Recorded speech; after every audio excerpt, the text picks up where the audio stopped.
नमस्ते छात्रों, आज हम मेरा विद्रोह इस पाठ का आगे का भाग देखेंगे।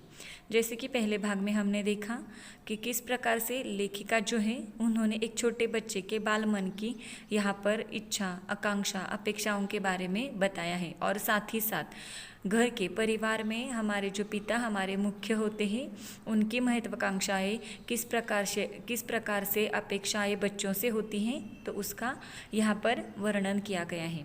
आगे का भाग पढ़ते हैं। आगे क्या होता है उस छोटे से बच्चे के साथ, उस लड़के के साथ, यह हम अगले वीडियो में यानी कि आज के वीडियो में देखने वाले हैं।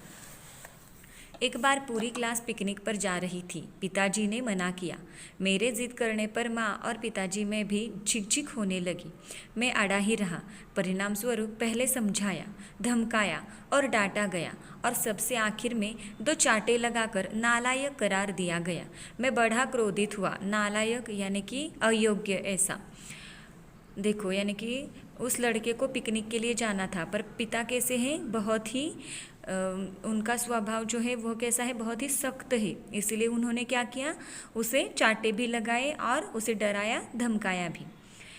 कभी डोनेशन या सलाहना, जिसे जलसे आदि के लिए चंदे वगैरह की छपी पर्चियाँ लाता तो पिताजी झल्ला पड़ते।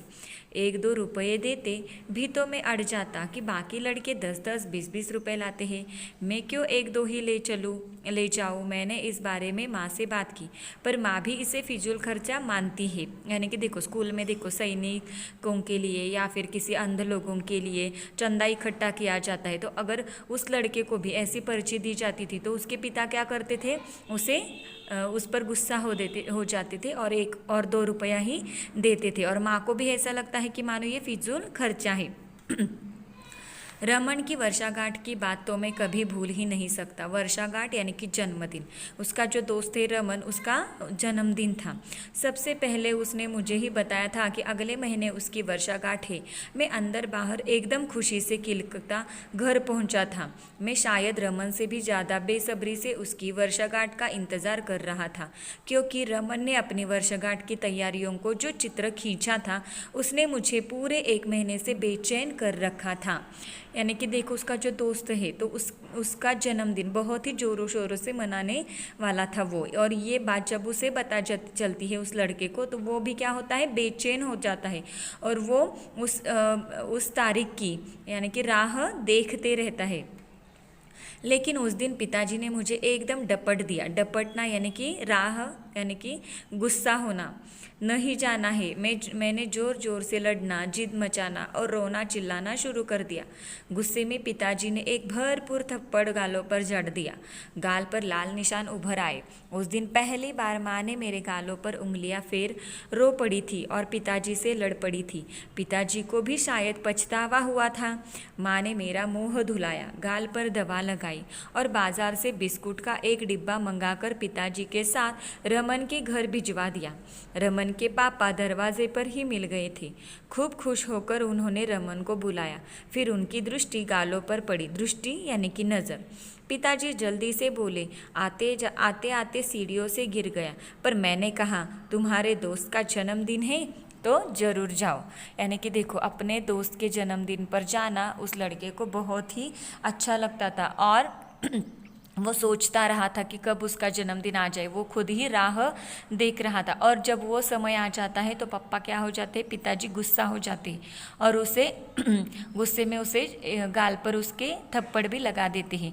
पर उस वक्त पहली बार माँ को वो चीज़ कैसी लगी, बुरी लगी। वो रोने भी लगी और गाल पर उन्हें दवाई भी लगाई। साथ ही साथ उन्होंने बाजार से बिस्कुट का डिब्बा मंगवाया और पिताजी के साथ उसे भिजवा दिया।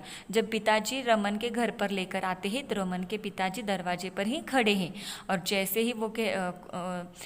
ही वो उसे कहते हैं कि हाँ ठीक, यानी कि आ गए हो, बहुत अच्छी बात है, और उनकी नज़र जो है वो उस लड़के के गाल पर चली जाती है। और जैसे ही वो पूछते हैं तो पिताजी कह देते हैं कि आते आते सीढ़ियों से गिर गए। यानी कि सच में क्या है, वो केवल पिताजी और उस लड़के को पता था, किंतु पिताजी ने क्या कहा, रमन के पिताजी को झूठ कह दिया कि आते आते सीढ़ियों से गिर गया। मानो उस लड़के के मन में पिताजी के प्रति इतना क्रोध प्रकट हो रहा था, फिर भी वो चुपचाप खड़ा रहा।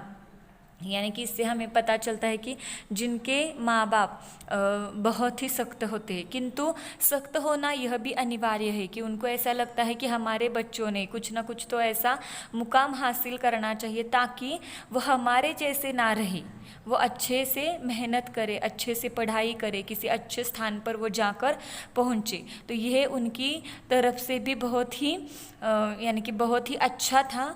किंतु जो बच्चे होते हैं उनका भी मन घर के परिवार वालों को जानना होगा ताकि उनके लिए यानी कि उनके मन में भी घर वालों के प्रति प्यार की भावना प्रकट हो जाए।